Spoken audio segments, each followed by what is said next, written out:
Alors nous sommes franchisés depuis... nous avons ouvert notre magasin depuis le 10 juillet 2014, c'est-à-dire c'est très récent, ça fait à peine 7-8 mois d'activité.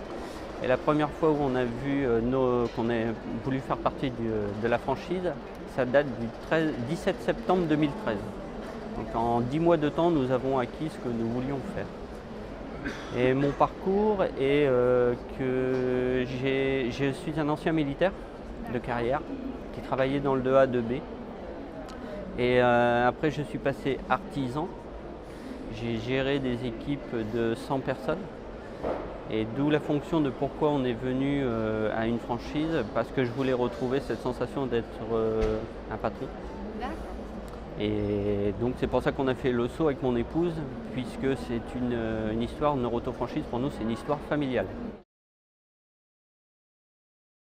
Noroto parce que quand on est arrivé la première fois, le 17 septembre, quand on nous a présenté la franchise, on a parlé de famille.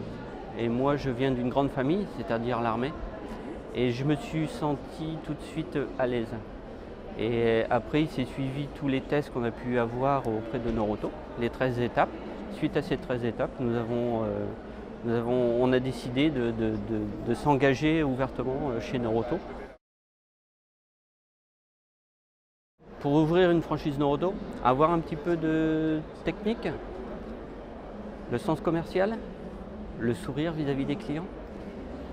Et je pense que tout ça mélangé, en connaissant bien le job d'un centre Noroto, tout le monde peut y arriver. Il suffit de s'intégrer parfaitement dedans et tout se passe très bien. Nous avons été formés, mon épouse et moi, dans un centre, une succursale, un Noroto France. Et je pense qu'il faut aller se former là-bas pendant les 2 mois, parce qu'on va vivre à un rythme à 200 à l'heure. Mais quand on arrive dans notre centre, on a le temps d'appliquer, de mettre en mesure toutes ces phases. Et là, ça nous donne toute satisfaction puisque tout ce qu'on a vécu dans une grande succursale, on l'a réalisé chez nous, puisqu'on a ouvert quand même un 10 juillet en plein rush et on s'en est sorti très bien.